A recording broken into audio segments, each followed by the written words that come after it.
Hello everyone, this is Dave again. I've got a game here for you. Today's game will be a Caro-Kann Defense. The ECO code is B12.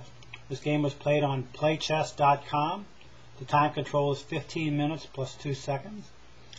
Our themes will be developing a plan, backward pawn, dual attacks, and restraint. So let's take a look. I'm playing black.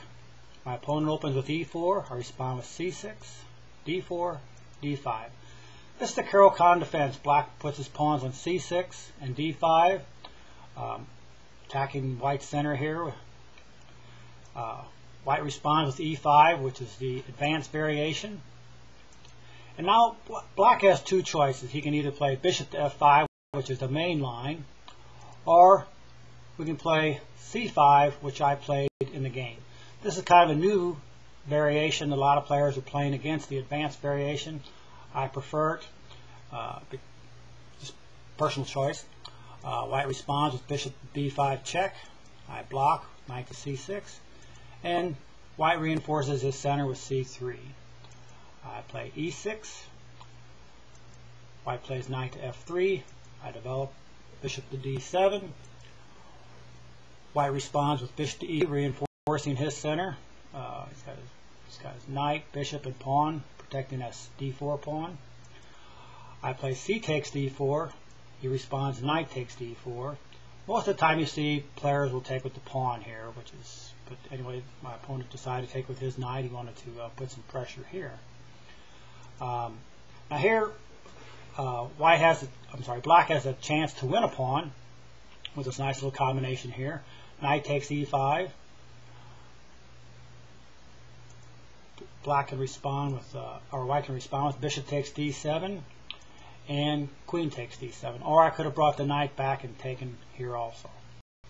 But I missed this in the game. I've seen this afterwards. But anyway, we'll go back to where white plays knight takes D4, and I respond knight takes D4.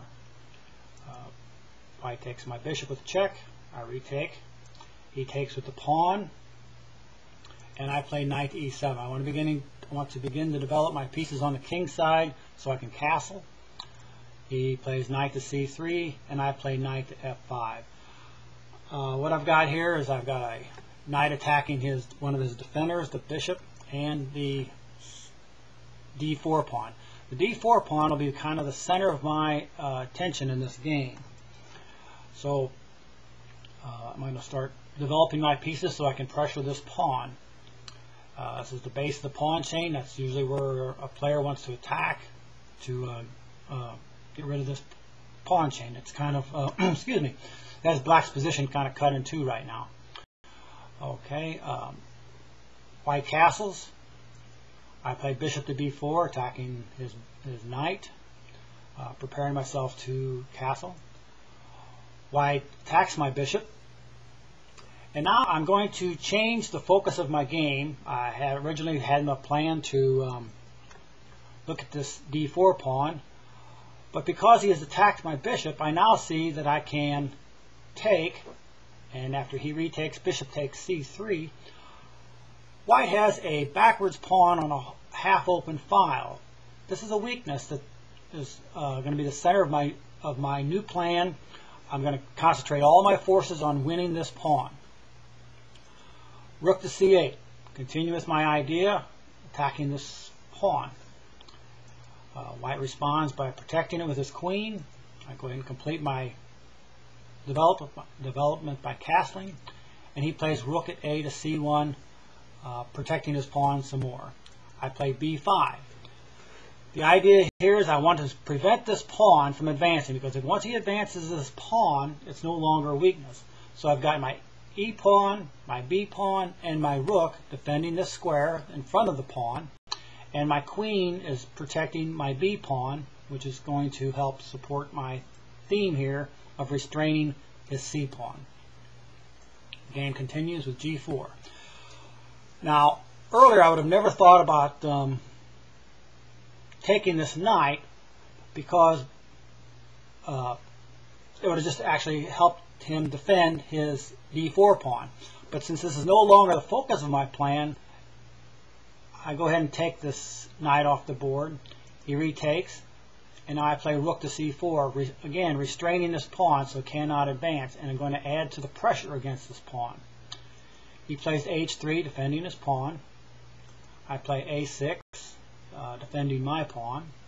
Plays rook to f2 with the idea of bringing this rook over to c2 to continue to defend his c3 pawn.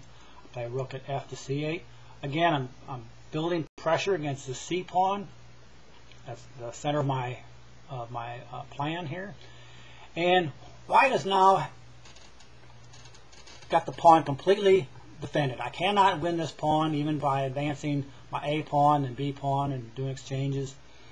I cannot win this pawn, but white has to continue to defend this pawn or I will win it. So since I see I cannot win it, I'm going to change my focus, and what I'm going to do now is I'm going to bring my queen to the king side and begin to possibly pick up some of these pawns over here.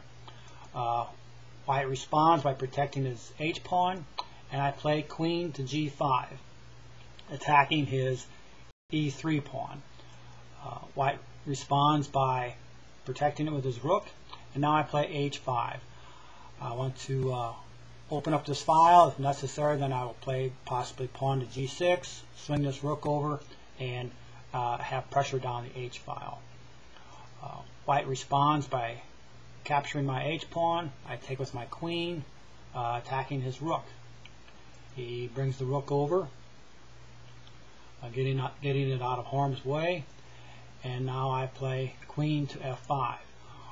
The idea of bringing my queen into d3, adding pressure against the c2 pawn, and using a dual attack against the e3 pawn. White responds with rook at c to g1, attacking my g pawn. This is really a wasted move because this is very easily defended. He has no way of winning this. I mean, I could if I just missed it, but anyway, I easily defend it, and now he no longer can defend his c3 pawn. White in desperation go ahead and drops his queen back, giving up the pawn. I finally have won the c3 pawn, which has been the focus of my entire game here. White makes a very bad move, queen to b4. I guess he's running out of moves to make. He is trying to find some type of counterplay. I take rook takes e3. I'm threatening mate now at h3 with take with either my queen or my rook. Responds by defending, and I play queen to f4, pinning the rook to his king, so his rook cannot take my rook or move at all. He responds with rook at 1 to g2. I go ahead and take with my rook. Rook takes g3. He takes back. Rook takes g3, and now I play rook to c2, and black will mate in 2 moves. Well, that was my game. I hope everyone enjoyed it. Again, the themes, I developed my plan. Originally my plan was to attack this d4 pawn. The game shifted to the c3 pawn. Remember this position here. And then as the game proceeded, I seen I could not win that pawn, so I redeveloped my queen. Let me see here. To the king side, so I could add pressure there. And eventually the c2 pawn fell. Yes, remember, and then quickly finished off his king. Well, anyway, I hope everybody enjoyed the game, and I'll see you next time. Thank you.